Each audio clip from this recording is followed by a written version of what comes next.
Welcome back to Hutchinson, Kansas, the NJCAA Division I men's basketball tournament.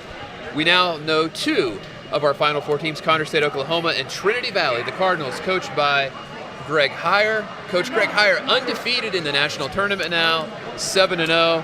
Coach, you may not realize this, but somewhere I wrote on one of my notes, this was the lowest scoring game for a winning team since 2015 in the quarterfinals. You guys grinded it out. You found a way to win against a tough Cowley team. Yes, I told them it was going to be a street fight, an absolute street fight, and it was going to be about mental and physical toughness.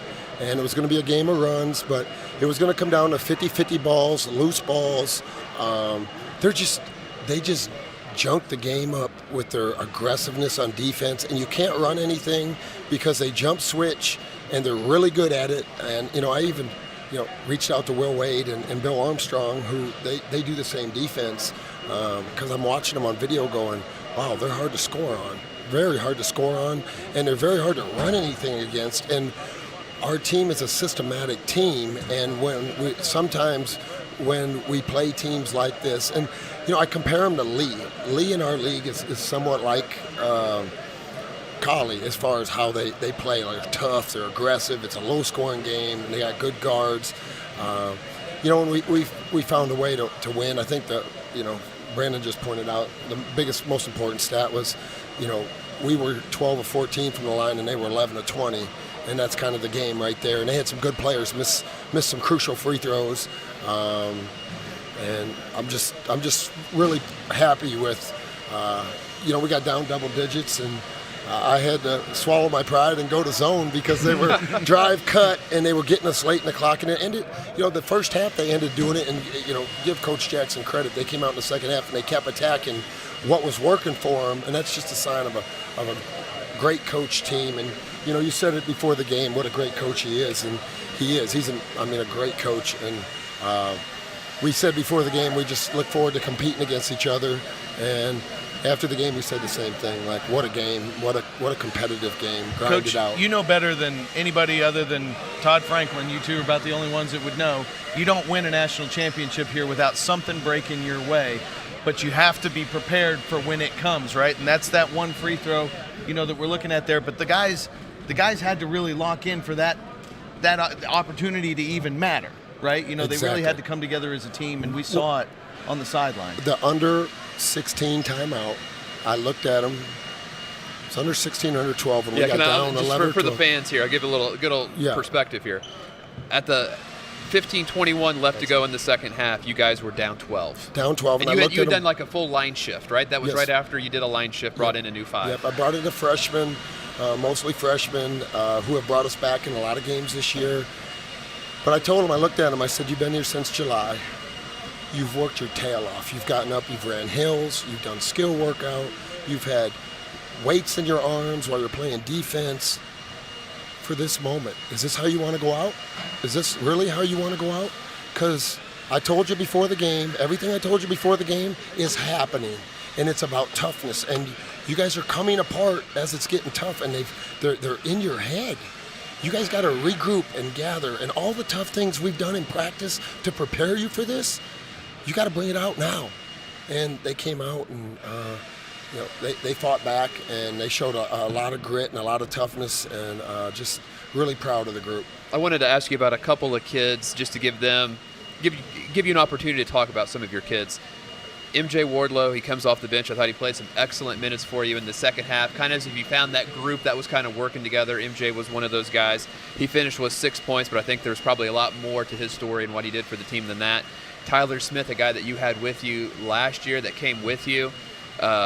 Probably no one more important to your team because of all the ball handling focus that you make him do. 14 points. He only had one assist, but once again, he was the straw. He stirred the drink, Brandon. Oh, he stirred the drink today. We're stirring drinks. I messed up that analogy yesterday, Coach. And then finally, when you were in the transfer portal, Cameron Williams, you got him. You stayed your roots in Missouri there. 7 of 9 from the field. 14 points, 7 rebounds. Those three really stood out to me as well as Lubaki. Yeah, I'll start off with MJ. MJ's a freshman. He's a closer. I call him the closer. He's been that way all year long. When I took him, a lot of people said he's not going to play for you. He's not this, he's not that. And all he's done is been one of our hardest workers every single day. He's a scoring combo guard that is learning how to be a point guard, but he's a scoring point guard. He gives us ball handling. He gives us toughness. He's from Bowling Green, Kentucky. He played at Bowling Green High School. He's from a hard-nosed, tough environment, and he brings that type of toughness to our team. And in these type of games when ball handling is important, he really helps. And it felt like they were trying to take the ball out of Tyler's hands, yes. right? So you needed that secondary ball handler in there. And then Tyler Smith is just, I say it all the time, look at my resume of guards that I've had for 2 years, point guards, and look where they're at and look what they're doing. They're all making a lot of money, and they all helped their college go to the NCAA tournament when they went there, and he's no different. He's maybe small in stature, but Clevin Hanna was small in stature. Neil Watson was small in stature when we got him. I can go on and on about guys that are, Fred VanVleet wasn't very big when we had him, and Stefan Hanna was real skinny. Yeah, we had him Fred for 2 years. VanVleet had a pretty nice contract, if memory serves correct. And I'm not comparing him to those guys, but I'm just saying, to do what is asked of him, and for him to say, when I told the team I'm coming to Trinity Valley, and he goes right to the AD and wants to get his release and comes to me and says, "I'm coming with you, Coach." That says a lot about what type of young man he is, and because he knew it was going to be hard work. And then Cameron Williams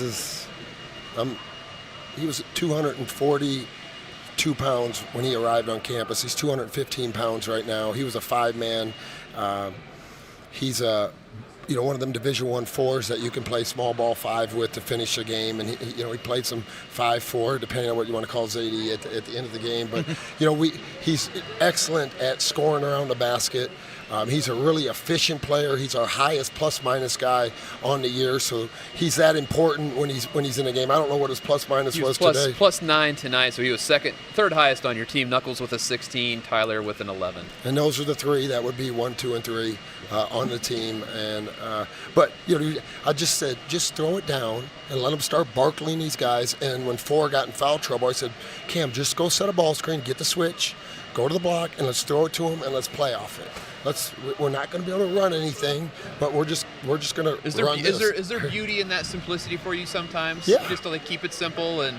Well, as a is there experience. With your experience, is it yes. easier to say, hey, let's simplify this down versus maybe a younger coach is try to do a little too much sometimes? Yeah, and that's what I told the coaches at halftime. They were giving their suggestion. I go, we're not great at going by people, and we're an excellent execution team, and we're just going to have to space them out, and we're going to have to throw the ball inside, and we're going to have to pick on a mismatch and see where it takes us, because we can keep trying to run stuff, but they're taking us out of everything we do because they're pushing that first catch out so high on the floor, which makes the pass so much longer.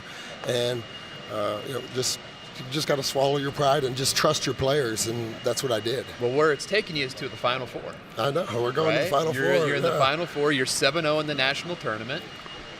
This is like your little home away from home here. Well, it feels like it because we're staying in Wichita, and I was at Wichita State with Greg Marshall for 6 years, 6 NCAA tournaments, a Final Four, and we have so many friends that are here watching us, and we've been going over to Wichita State to get our shoot-arounds, and the air just smells good here in Hutch and in the Kansas area. And let's just be honest, they love basketball out here in Kansas, and we had a great environment today. And we had about 2,800 elementary and middle school kids out here earlier for Game 1. So. Yeah, I almost had a headache before the game.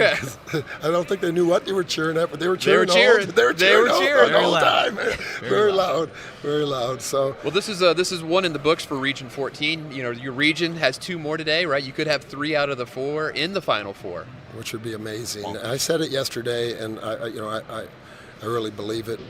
And I told our team, we're prepared for the national tournament because of our league, and to have to go home and home, and just the coaching and how hard the guys play. And I think Nick Wade said it best to me before, and I'm not toot my own horn or nothing like that, but before the region championship game, he came up to me and he goes, "You've made our league better. You've made our league a defensive league. We know we have to defend to be able to have a chance to beat you because your team's going to defend, and you've made us all better coaches." And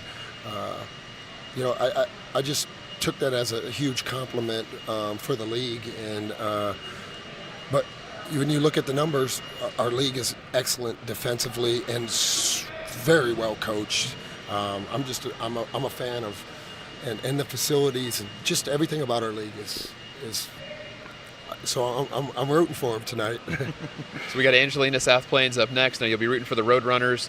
Then the Ponies finish up tonight against Vincennes. So you will take on the winner of Panola and Vincennes. So you could have a fourth matchup with Panola. You could have a fourth matchup. At least you won't have to work hard on the scouting report. That you got a good scout on that one, I'm sure. It's either Panola, which is they're excellent, or Vincennes, they're excellent. You're going to have to guard the physical post play for 40 minutes, and they're going to throw the ball into the post, and they're going to There's no throw secrets, right? right? They're going to throw the bounce pass in there, the little loop bounce pass, and they're going to seal you up the lane line, and they're going to pound the ball inside, and it's going to be a street fight. So, Coach Franklin does an amazing job.